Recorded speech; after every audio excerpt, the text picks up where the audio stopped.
In the dim corridors of a shattered courthouse in Nuremberg, a silence lingered long after the verdict had been read. The war was over. Yet inside those stone walls lay the final shadows of a regime that had once set the world on fire. 10 bodies rested in plain wooden coffins, stripped of their uniforms, their medals, and the illusions that had carried them to power. A single question hovered in the stale autumn air. What does justice look like when the world is trying to rebuild itself from ashes? Outside, the city still smelled of dust and broken stone. Inside, American guards prepared for a night that would not appear in any official ceremony, a night meant not for punishment alone, but for erasing the last physical traces of a chapter humanity wished never to repeat. The gallows had fallen silent, but the real story was just beginning. What happened to the bodies of the men once feared across a continent? And why did the United States go to extraordinary lengths to ensure they would vanish without a grave, without a memory, without a place for history's darkest pilgrims to gather? When the International Military Tribunal convened in November 1945, the world had barely begun to comprehend the scale of the devastation left behind. Europe was a wasteland of ruined cities and displaced millions. Yet amid the rubble, Nuremberg stood as a symbol of something greater. The attempt to rebuild a moral order shattered by the most destructive conflict in human history.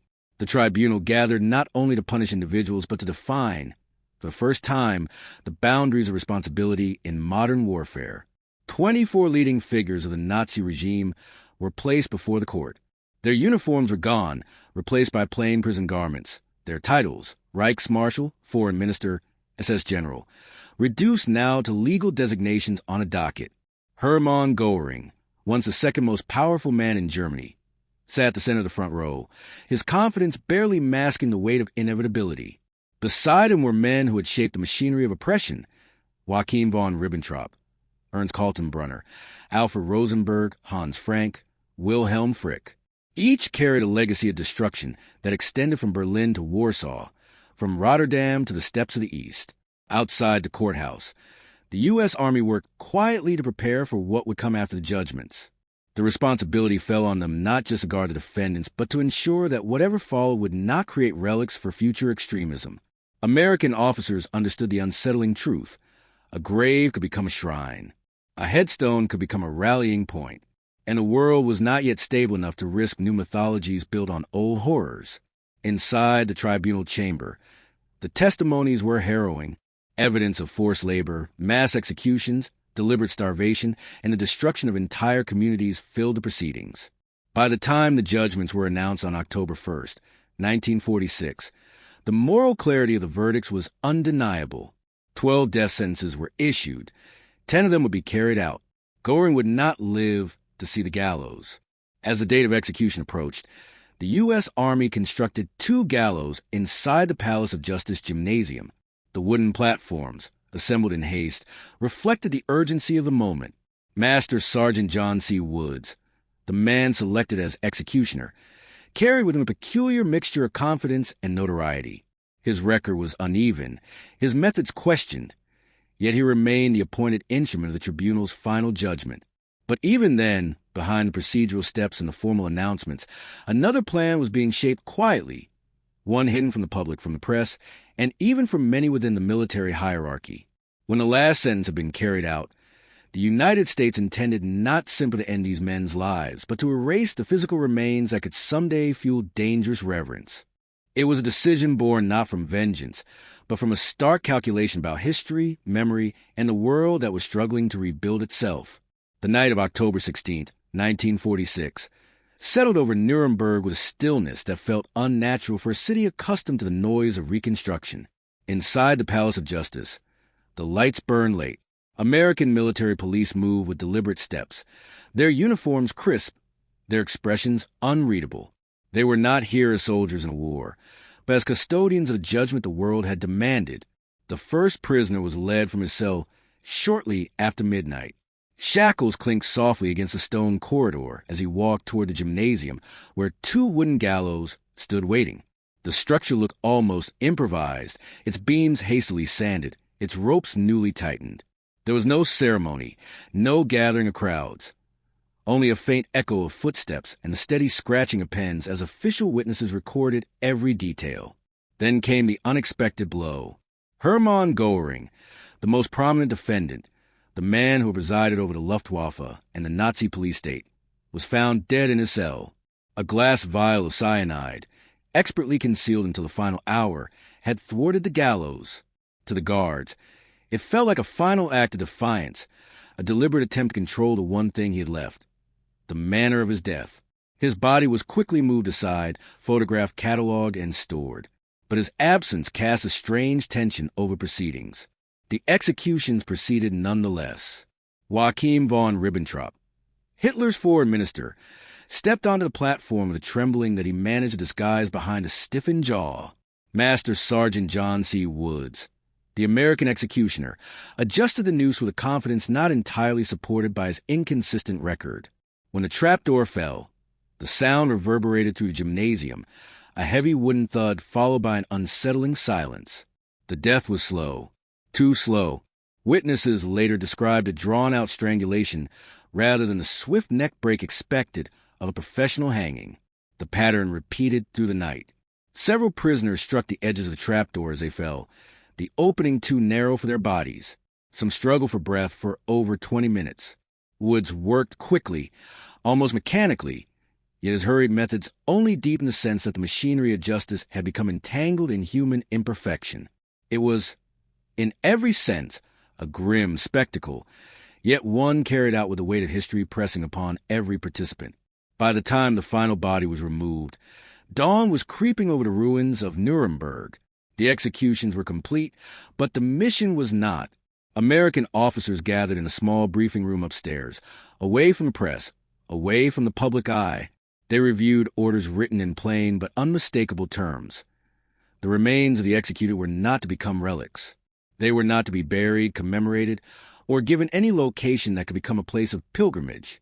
What followed was a decision unlike any other in modern military history, a plan to make the last traces of these men disappear entirely.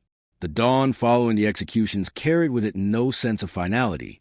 Instead, it marked the beginning of a second, far more concealed operation, an effort shaped not by the tribunal, but by the strategic anxieties of a fragile post-war world. At first light on October 17, 1946, 11 plain wooden coffins were brought out from a storage room beneath the courthouse. Each bore a false name, carefully stenciled in black paint. The dead were no longer Reichsmarschall Minister or SS General. On paper, they had become American soldiers fallen in 1945. The ruse was deliberate.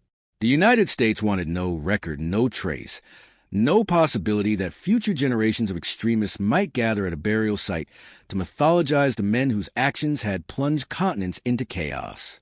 Under armed escort, military trucks rolled out of Nuremberg, their canvas covers drawn tight.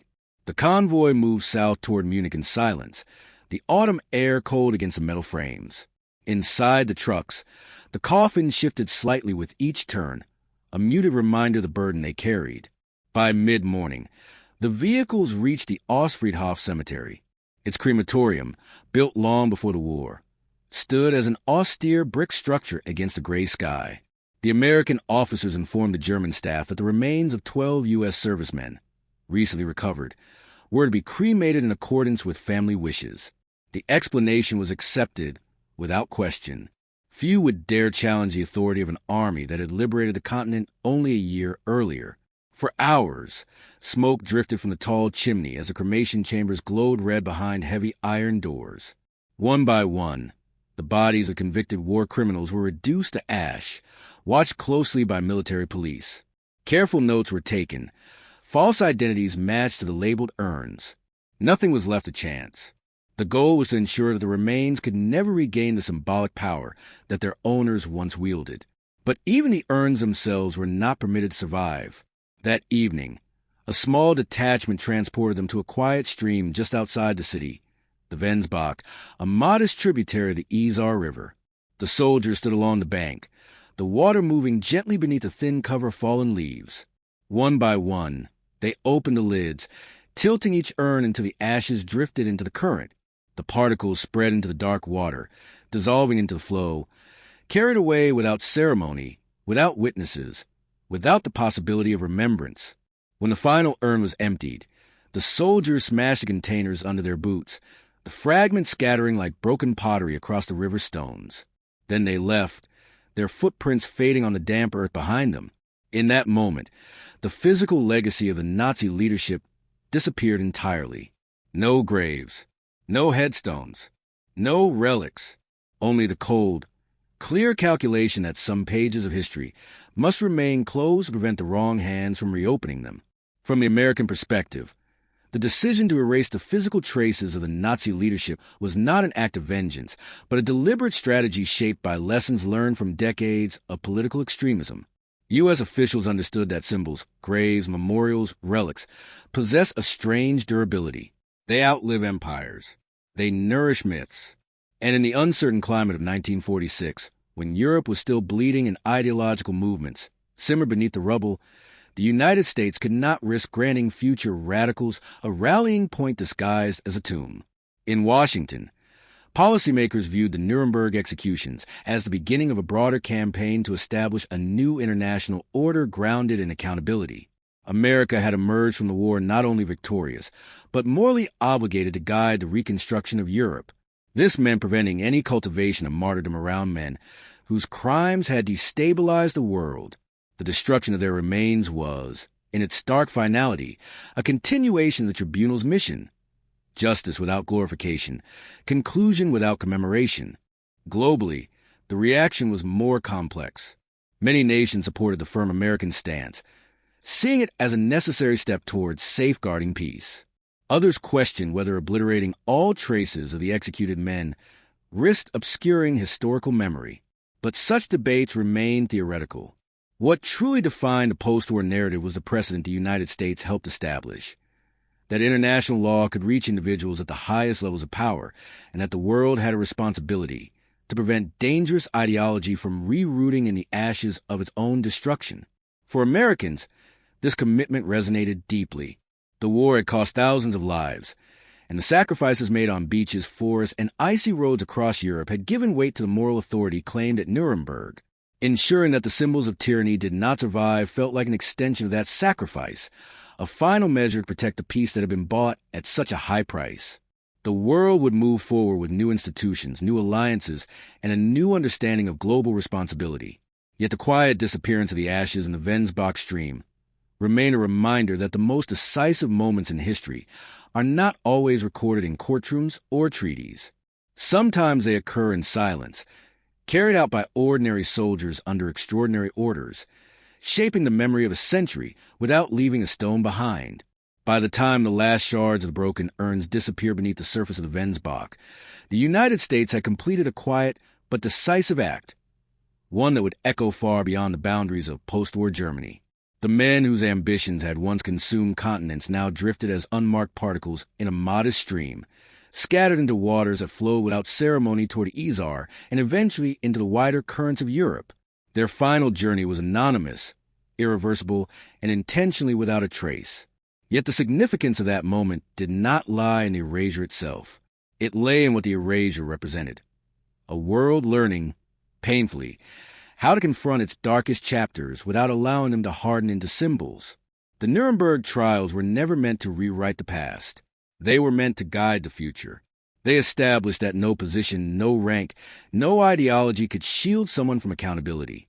And in a century too often shaped by unchecked power, that principle became one of the most enduring legacies of the war.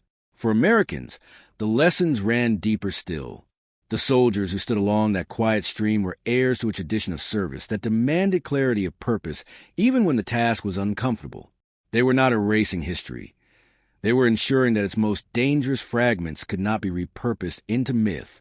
In their silence, they carried forward the work of millions who had fought and fallen across Europe and the Pacific, the work of shaping a safer world through actions that would never appear in headlines.